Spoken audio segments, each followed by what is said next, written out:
Hello everyone. If you enjoy my channel, please support me with one like, one subscribe, and one share. Grandparents arrive. Have you ever smiled at someone you love while secretly wondering if living under the same roof might slowly pull your family apart instead of bringing everyone closer? I asked myself that question on a quiet Monday morning in our little American neighborhood just a few weeks ago. I thought I understood family. I thought I understood love.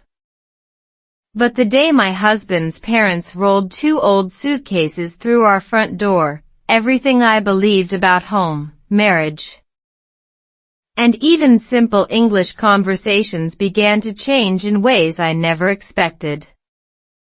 If you enjoy slow English reading, easy listening practice, and heartfelt family stories from everyday life in the United States, stay with me until the end, because one small moment before bedtime completely changed the direction of our family. My name is Emma, and this is my story. I live in a peaceful town in the United States with my husband and our two children. Our life was not perfect, but it felt comfortable. Every weekday followed almost the same rhythm. I packed school lunches, answered work emails from my kitchen table, watered the flowers on the porch, and practiced a little English reading aloud while making coffee. I always believed that simple habits created peaceful days. Then one phone call changed everything. My father-in-law had injured his knee after slipping on wet grass, and my mother-in-law refused to leave him alone during recovery.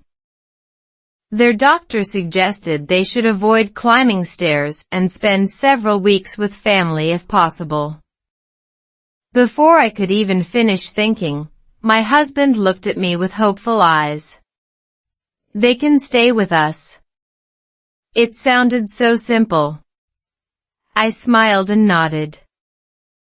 Inside, I felt something completely different. Our house suddenly seemed much smaller. The guest room that had quietly stored old holiday decorations became someone's bedroom overnight. The kitchen, once my peaceful morning place, now filled with different voices before sunrise. Even the smell of breakfast changed. Pancakes disappeared.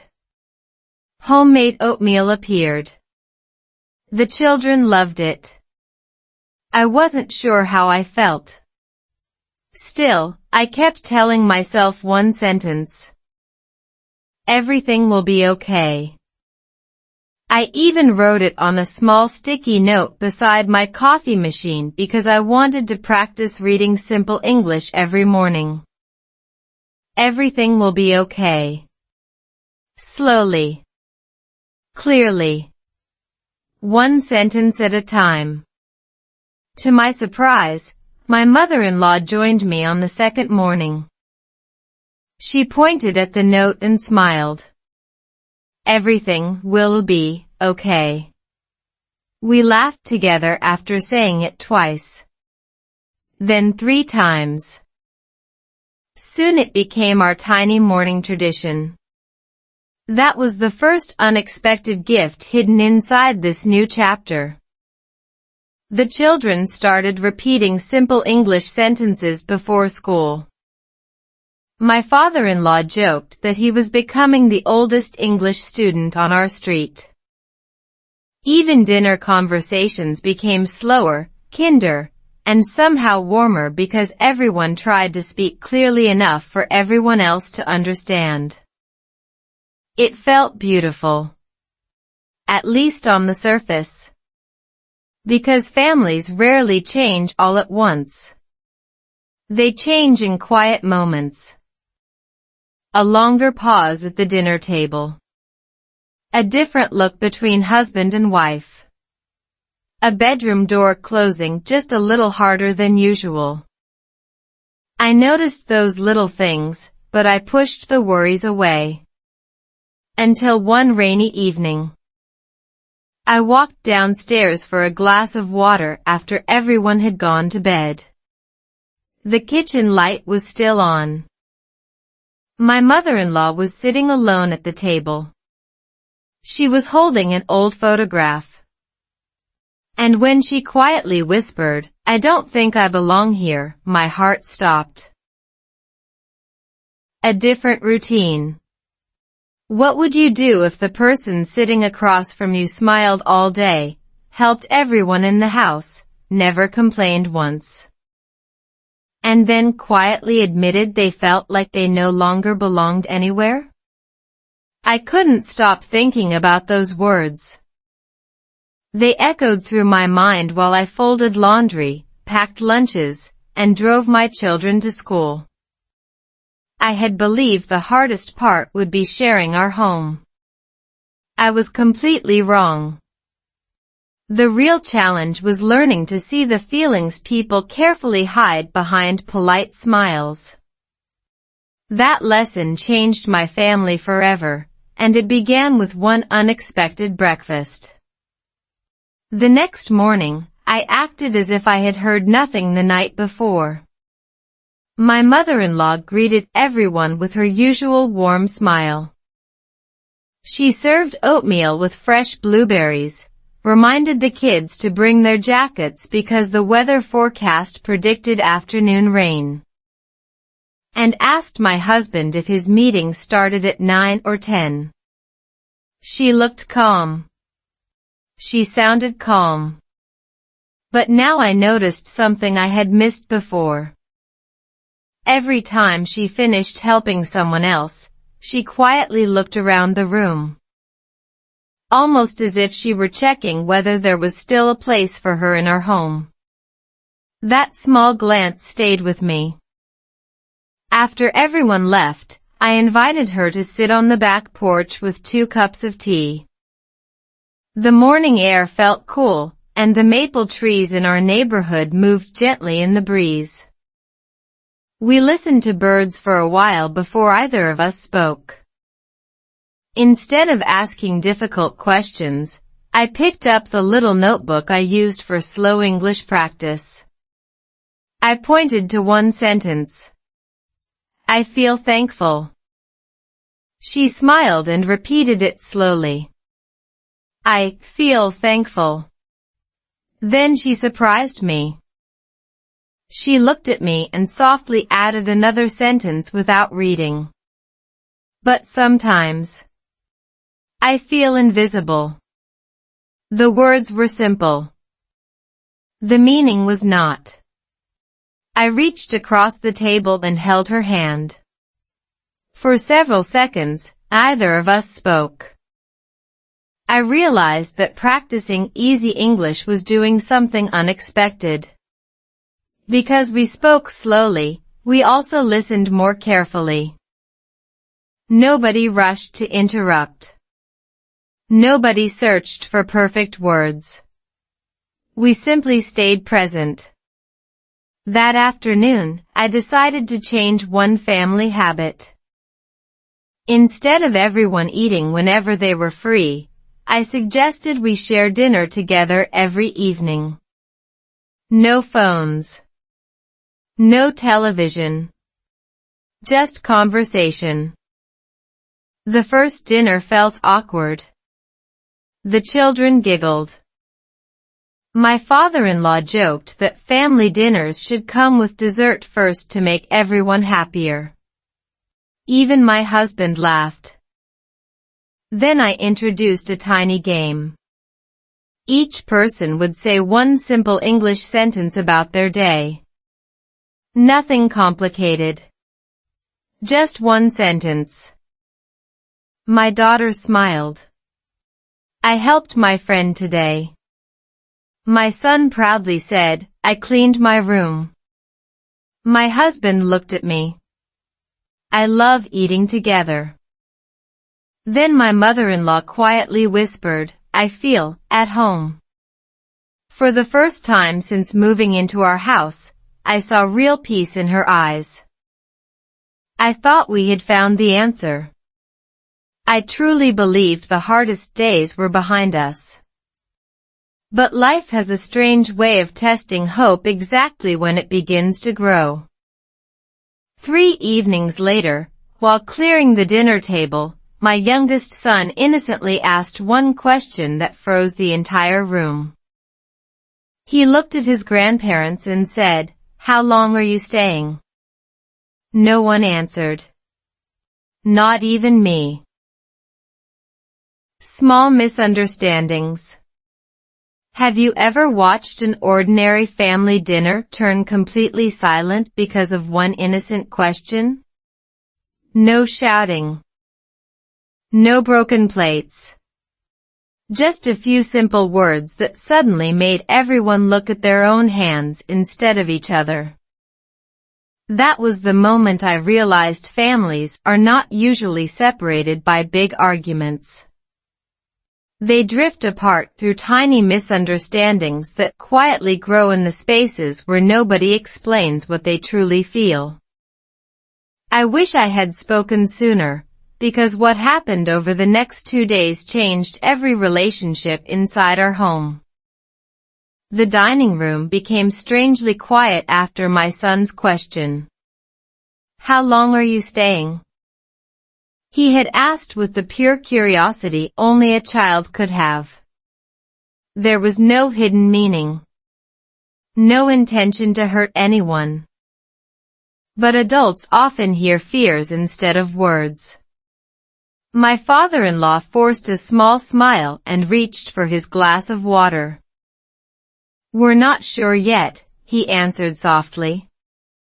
My mother-in-law lowered her eyes and continued folding her napkin long after dinner had ended. My husband quickly changed the subject by asking about school homework. But the warmth that had slowly returned during the past week disappeared almost instantly. That night I couldn't sleep. I kept replaying the conversation inside my mind. Children ask honest questions. Adults create complicated answers. The next morning, I noticed something different before breakfast. My mother-in-law had already packed several of her clothes into one suitcase. She wasn't leaving. Not yet. But seeing the suitcase half full made my heart race. I gently asked, "Are you organizing your things?" She smiled politely.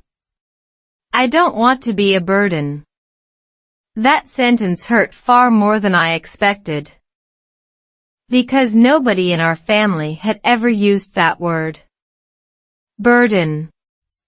Somehow she had quietly carried that feeling alone.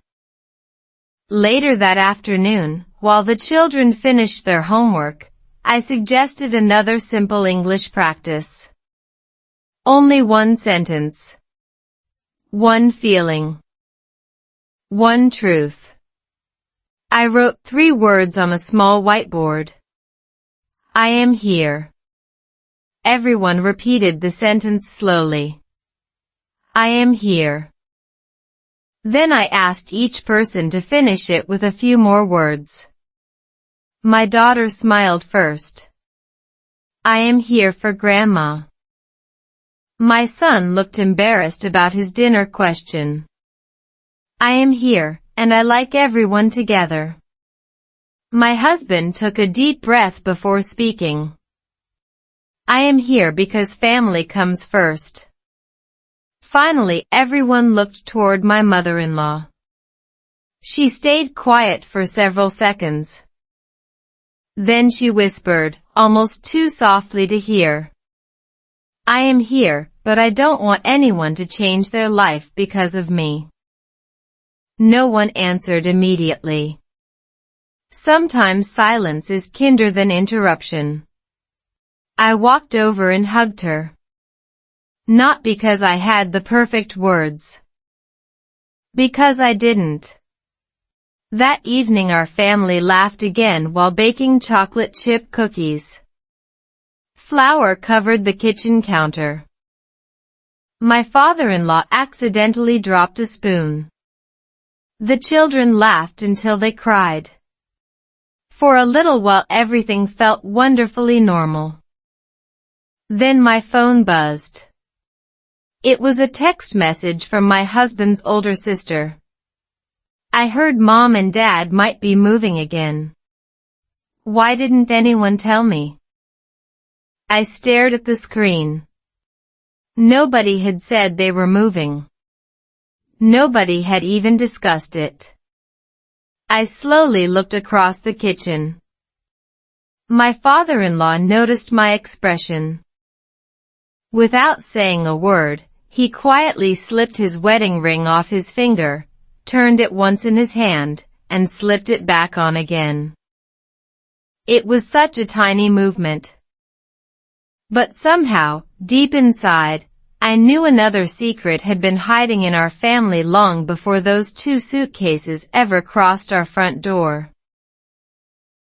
Learning each other. Have you ever noticed that the biggest family secrets are rarely hidden in locked drawers or old photo albums? Sometimes they are hiding in the smallest habits, a wedding ring turned again and again, a smile that lasts 1 second too long, or a sentence someone almost says before changing the subject.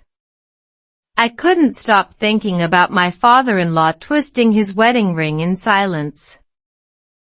It looked like nothing. It felt like everything.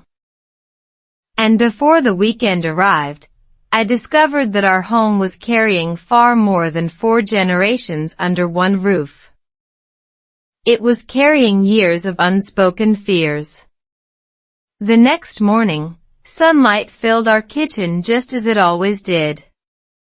The coffee maker hummed softly. My children argued over the last blueberry muffin.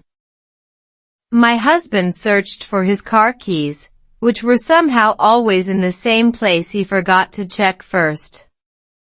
Everything looked wonderfully ordinary. But ordinary can be very convincing. I watched my father-in-law carefully.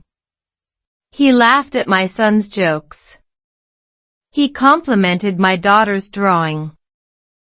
He even teased me for putting too much cinnamon in the oatmeal. Yet every few minutes, almost without realizing it, his fingers found that wedding ring again. Turn. Pause. Turn again. Later that afternoon, I invited him to help me water the flowers in the backyard. It was one of those calm American spring evenings when the neighborhood felt peaceful enough to hear birds singing across several yards. We worked quietly for a while before I spoke. I've noticed you've been thinking about something. He smiled without looking at me. Have I become that easy to read? I laughed gently. Only because you're family. He nodded. For several moments neither of us said another word. Then he surprised me. When people get older, he said quietly, they worry about taking more than they can give. His voice carried no bitterness. Only honesty. I didn't answer immediately. Instead, I picked up my little notebook for slow English practice. On one page I had written a simple sentence. You matter. I handed it to him. He read it slowly. You matter. Then he looked at me again. I haven't heard those words in a long time. My heart tightened. Not because the sentence was difficult. Because it was so simple. Sometimes the easiest English expressions carry the deepest emotions. That evening I decided our family needed something different. Instead of watching television after dinner, I suggested everyone bring one object that told a happy memory. My daughter brought her favorite stuffed rabbit. My son carried an old baseball glove. My husband found our wedding photo. Then my father-in-law quietly placed a faded wooden toy truck on the table. "I made this for my son," he said, smiling at my husband. The room became silent. My husband picked it up carefully, almost like holding a priceless treasure. "I thought we lost this years ago." "I kept it," his father replied. "I couldn't throw away something that reminded me of happier days." I glanced at my mother-in-law. Tears had already filled her eyes. The children listened without speaking. For the first time, our family wasn't talking about schedules, homework, or grocery shopping. We were sharing pieces of ourselves. That simple evening brought us closer than weeks of living together ever had. I believed we were finally understanding one another. Then, just before everyone went upstairs, the doorbell rang. Standing on our front porch was my husband's older sister, holding a small overnight bag. She looked at her parents first, then directly at me. Without smiling, she quietly said, "I think it's time we talked about what nobody has been telling the family." Love in simple words. What if the conversation you fear most doesn't end your family, but quietly saves it? I stood frozen at the front door, watching my sister-in-law hold her overnight bag with one hand and years of unanswered questions with the other. No one invited her to come. No one expected her that evening. Yet somehow it felt as if this moment had been waiting for all of us long before my in-laws moved into our home. I thought we were about to uncover a painful secret. Instead, I discovered something even more surprising about love, family, and the power of simple words. My husband was the first to speak. "Emily, why didn't you call?" She gave a tired smile. "I knew if I called, someone would tell me not to come." Nobody argued with her. She stepped inside, hugged her mother tightly, kissed her father on the forehead, and looked around the living room as if measuring how much had changed in just a few weeks. The children ran upstairs to finish a puzzle, sensing the adults needed privacy. I quietly made fresh tea. Sometimes kindness begins with ordinary things. When we all sat together, Emily took a slow breath. "I've been worried," she admitted. I kept hearing different stories. One person said Mom and Dad were moving. Another said they weren't happy. Someone else said they needed help. I didn't know what to believe. My father-in-law gently shook his head. "We never wanted anyone to worry." My mother-in-law added softly, "We thought staying quiet would protect everyone." The room fell silent. That sentence stayed with me. People often hide the truth because they believe silence is kindness. But silence can also create confusion. I opened my small English notebook again, almost without thinking. On the next blank page I wrote 4 simple words. "Please tell the truth." I smiled and placed the notebook in the middle of the table. Everyone read the sentence together. Slowly. Clearly. Almost like a tiny family lesson. Then Emily surprised us. "I'll go first," she said. "I was afraid you didn't need me anymore." No one expected that. My mother-in-law immediately reached for her daughter's hand. "Oh, sweetheart." Tears filled both their eyes. My husband lowered his head. I thought you were too busy with work. Emily laughed through her tears. I was busy, but I was also waiting for someone to ask. That one sentence changed the entire evening. Suddenly everyone stopped protecting one another with silence. Instead, they began protecting one another with honesty. Even I found myself sharing something I had never admitted aloud. I was scared that living together would slowly damage our marriage. My husband looked at me with surprise. You never told me. I didn't know how. He gently smiled. You just did. For the first time in weeks, the room felt lighter.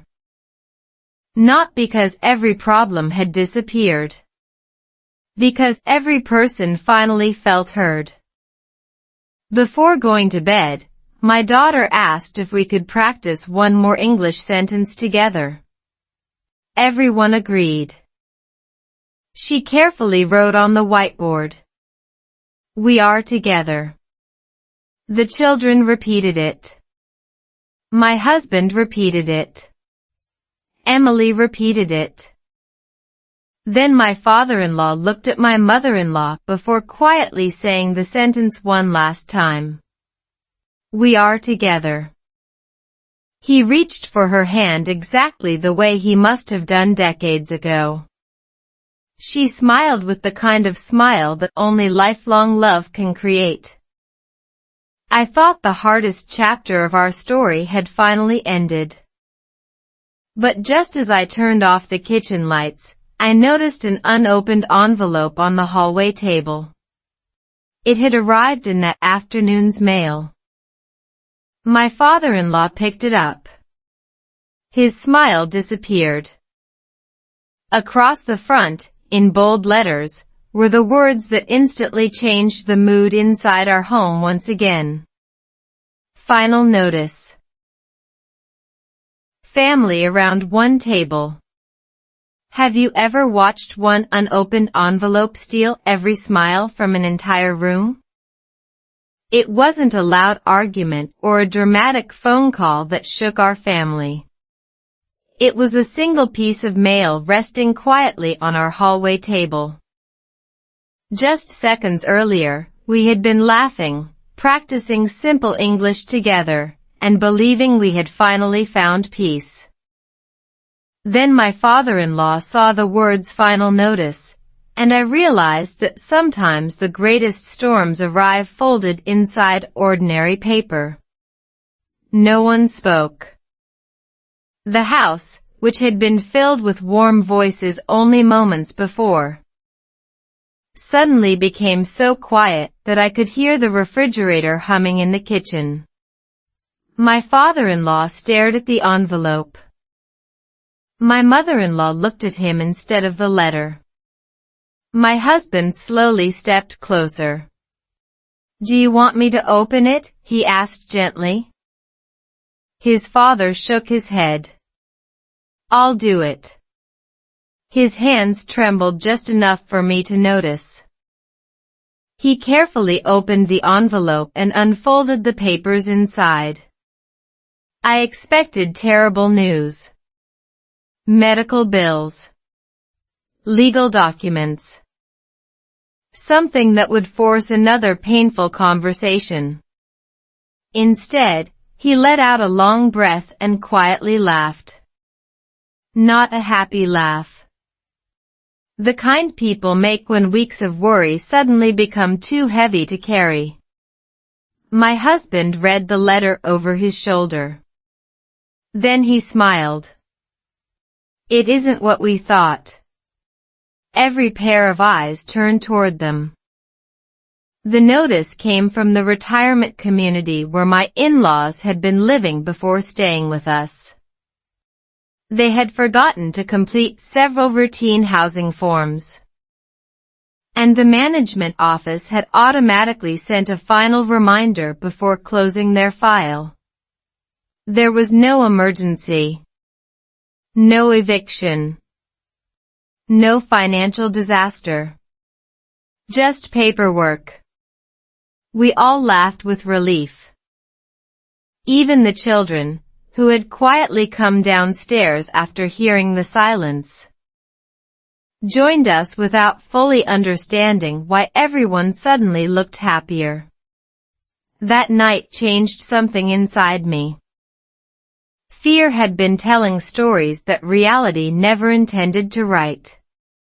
The following evening, I wanted to celebrate our fresh start. Nothing expensive. Nothing complicated.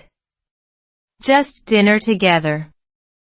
I cooked roasted chicken, fresh vegetables, homemade mashed potatoes, and warm bread. My mother-in-law baked her favorite apple pie while my father-in-law insisted on setting the table perfectly, measuring every fork and spoon as though preparing for a holiday. When everyone sat down, I introduced another tiny English activity. Only 5 words. Today was a good day. Each person repeated the sentence slowly.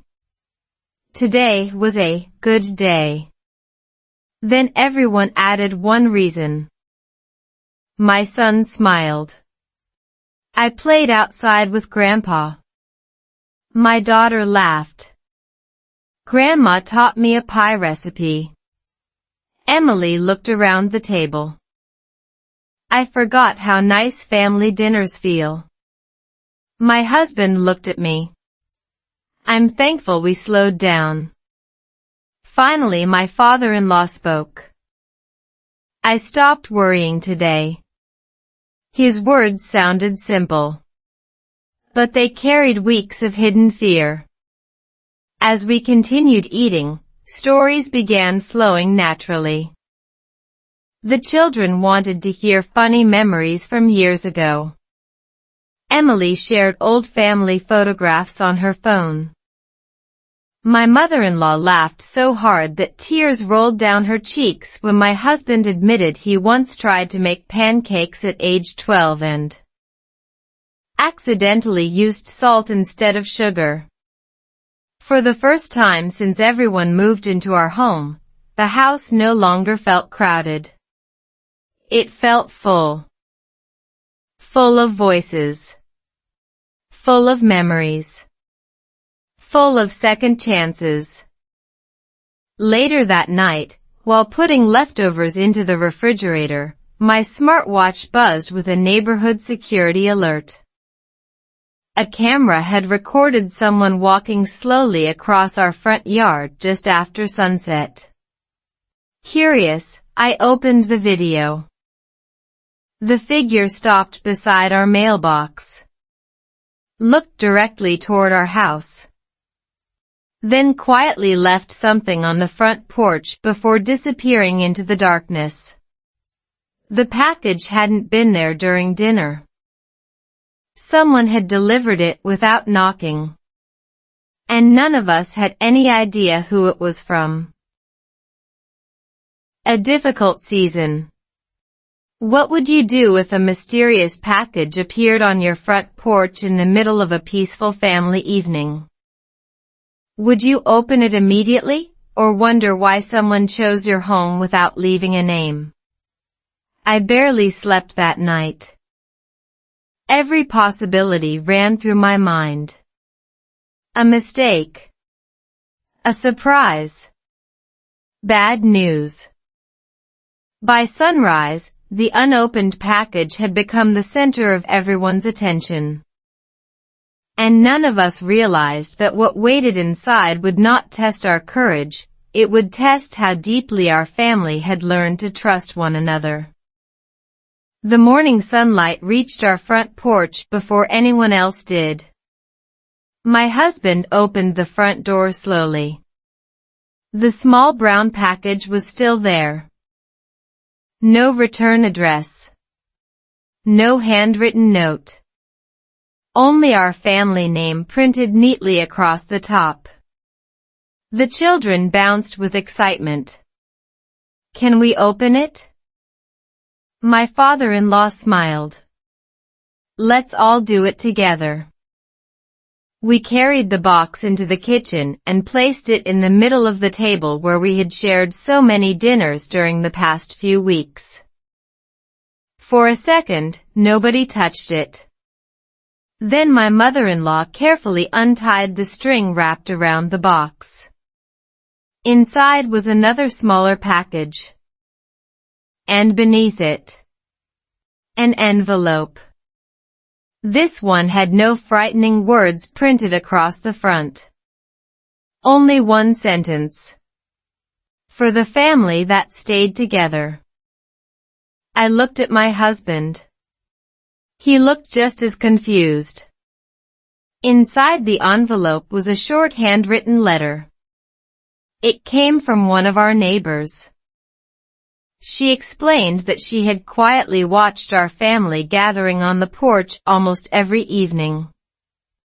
She had seen grandparents reading books with grandchildren, parents laughing together after dinner, and everyone slowing down enough to enjoy each other's company.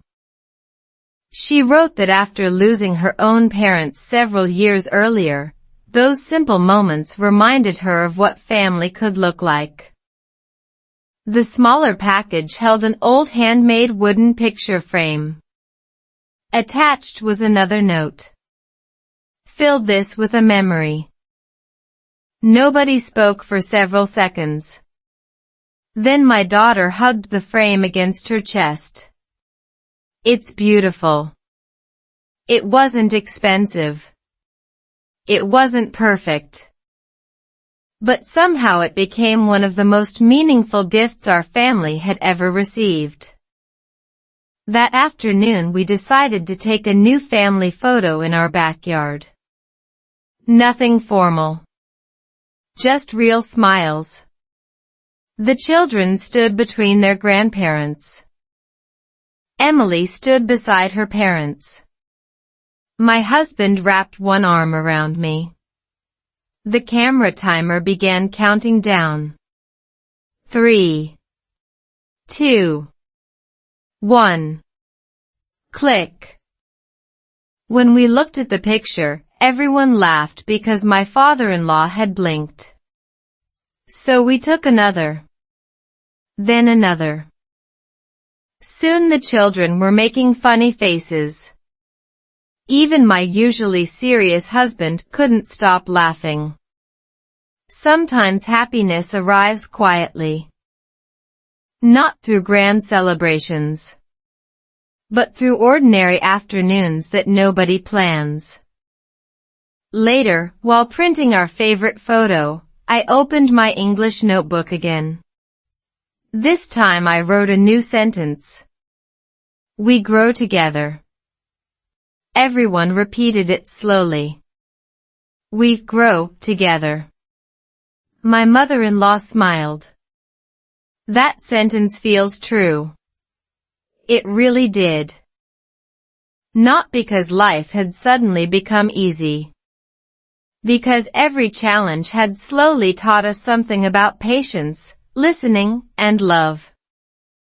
That evening we placed the new family photograph inside the wooden frame and set it above the fireplace. The room felt warmer somehow. Complete. As I turned off the lights before bed, my phone buzzed again. It wasn't another neighborhood alert. It was a message from my father-in-law's doctor. His follow-up test results had arrived earlier than expected. The message ended with one sentence. Please schedule an appointment as soon as possible. I looked toward the living room, where everyone was still laughing together. Then I quietly locked my phone. Because I wasn't ready to tell them what I had just read. Growing together. Have you ever smiled through dinner while carrying a secret so heavy it felt impossible to swallow? Everyone around me was laughing, admiring our new family photo, and talking about weekend plans. But my mind stayed fixed on one sentence from the doctor's message. Please schedule an appointment as soon as possible. Those 7 words followed me everywhere. I wanted to protect the people I loved from worry, yet I had already learned that silence could quietly build walls inside a family. This time, I promised myself, things would be different. The next morning, I made breakfast earlier than usual. The house slowly filled with familiar sounds. Coffee brewing. Toast popping from the toaster.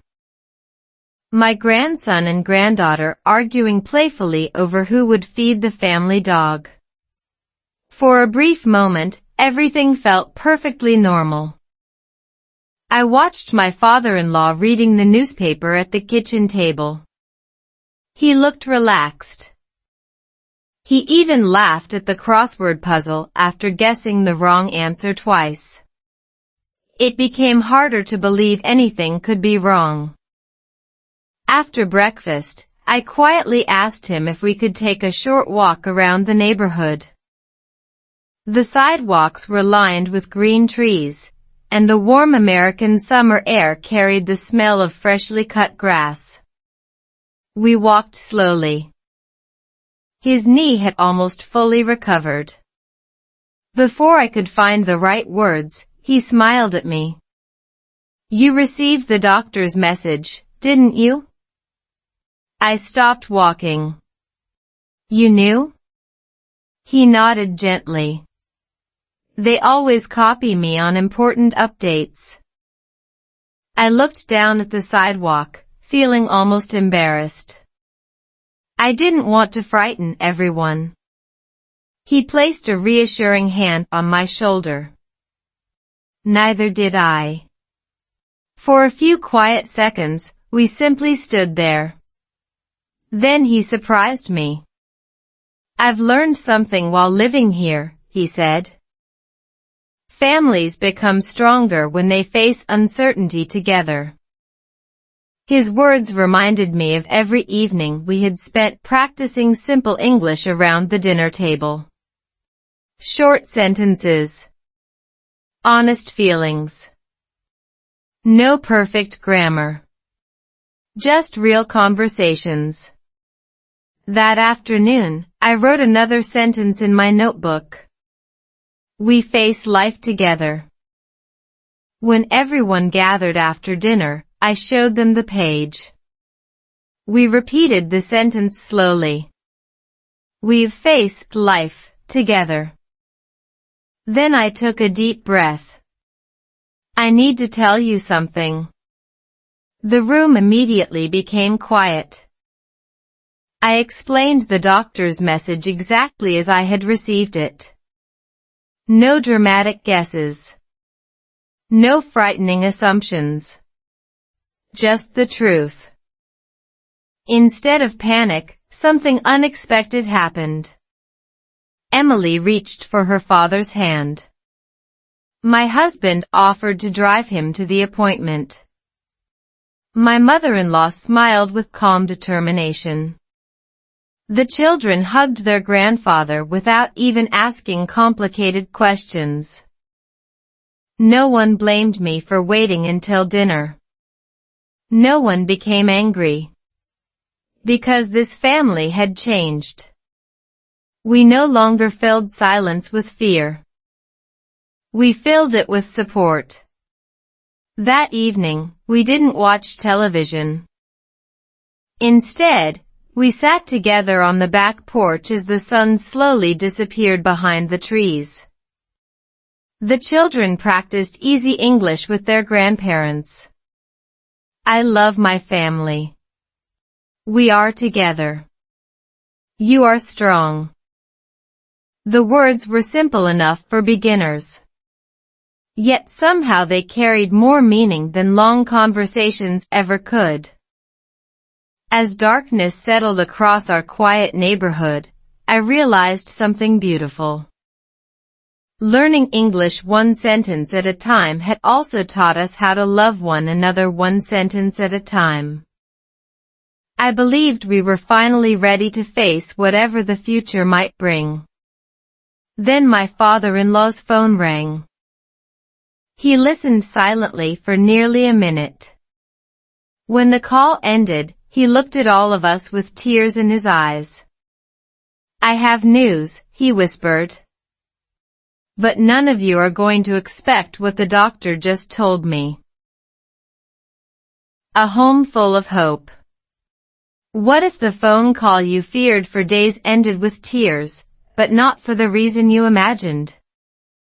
My father-in-law stood in the middle of our living room with his phone still in his hand, his eyes shining with emotion. No one moved. No one spoke. Every heartbeat seemed louder than the last. I thought we were about to hear devastating news that would change our family forever. Instead, those next few moments reminded me that hope often arrives quietly, after we've spent far too much time expecting the worst. He took a deep breath before speaking.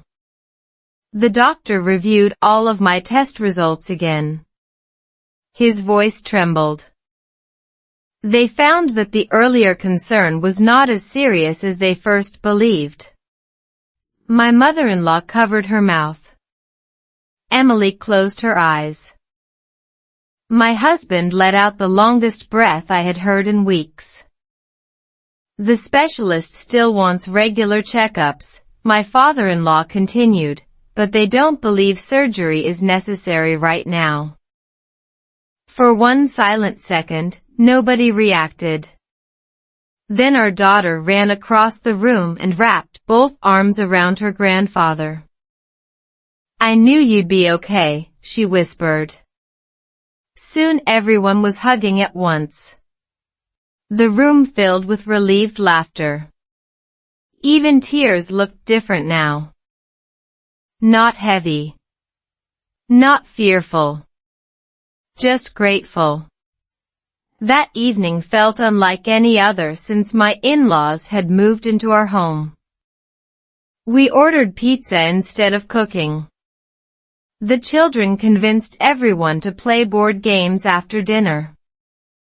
Emily stayed much longer than she had planned, and my husband laughed harder than I had seen in months. The house sounded alive. Not because every problem had disappeared. Because every person finally understood how precious ordinary days really are. Before dessert, I brought out my English notebook one more time. This had quietly become our family tradition. One simple sentence. One shared feeling. I wrote carefully. "Home is where love grows." The children read it first. Slowly. Clearly. Home is where love grows. My mother-in-law smiled warmly. "I like that sentence." My father-in-law nodded. It isn't only good English. It's true. We repeated it together until everyone could say it naturally. No pressure. No perfect pronunciation.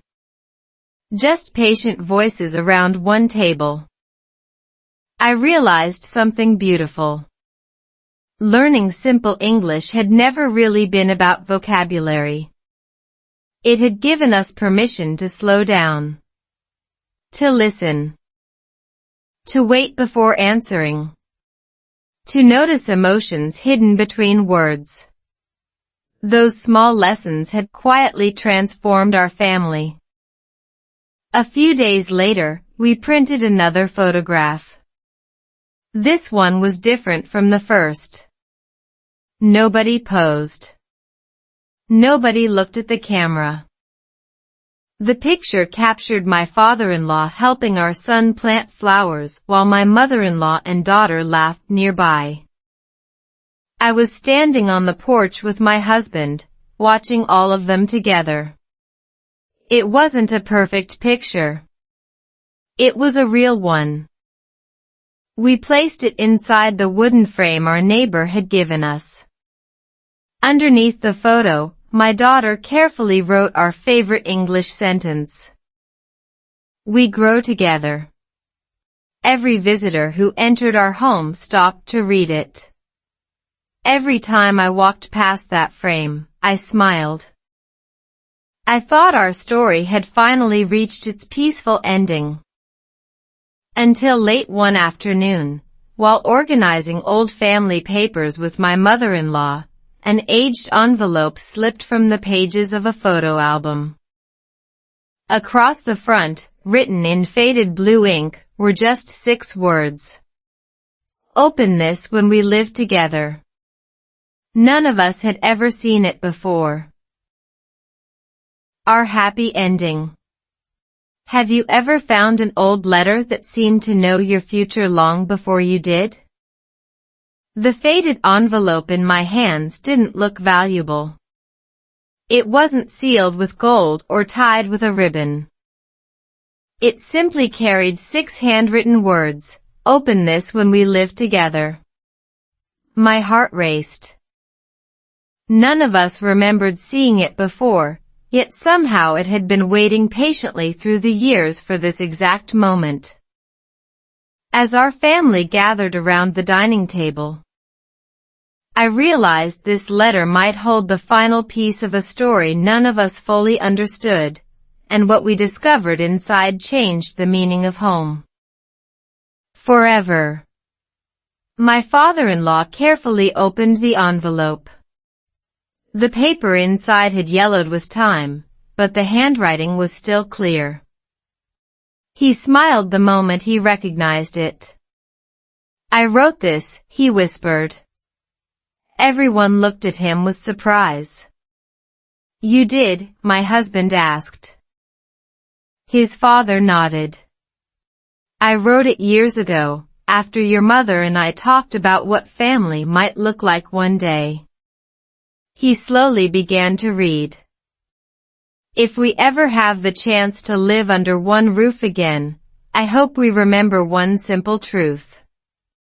A happy home is not built by perfect people. It is built by people who choose each other again every morning." The room became completely silent. Then he continued. "There will be different opinions, noisy kitchens, tired evenings, forgotten chores, and days when patience feels impossible. But if we keep eating together, listening carefully, laughing often, and forgiving quickly, our family will always be richer than any house we live in." I felt tears fill my eyes. Those words described everything we had experienced over the past weeks without mentioning a single event. My mother-in-law reached for his hand. "I forgot you even wrote that letter," she said softly. "I forgot where I hid it," he answered with a gentle laugh. The children asked if they could hear it again. So he read it one more time. Even slower. It almost sounded like one of our English listening lessons. That gave me an idea. I opened my notebook for the final time. On a clean page I wrote one simple sentence. "Love grows every day." Everyone repeated it together. Love grows every day. The children smiled proudly. Emily looked at me and said, "Simple words are sometimes the strongest words." She was right. Throughout this journey, we had practiced easy English sentence by sentence. Without realizing it, we had also practiced kindness, patience, honesty, and gratitude in exactly the same way. One small conversation. One shared meal. One thoughtful moment at a time. A few weeks later, my father-in-law's knee was stronger, my mother-in-law no longer felt like a guest. And our home had settled into a peaceful rhythm that none of us wanted to lose. Weekend breakfasts became family traditions. evening walks became opportunities for quiet conversations. Our children no longer asked how long their grandparents would stay. Instead, they asked what game everyone wanted to play after dinner. As I looked around the table one evening, I realized something beautiful. Our house had not become larger. Our hearts had. If this story has reminded you of someone you love, perhaps today is the perfect day to call them, share a meal, or simply say one kind sentence. You may discover, just as I did, that the smallest words can create the biggest changes. That is all for today. I will make many more stories like this in the future. Please subscribe so you don't miss the next one.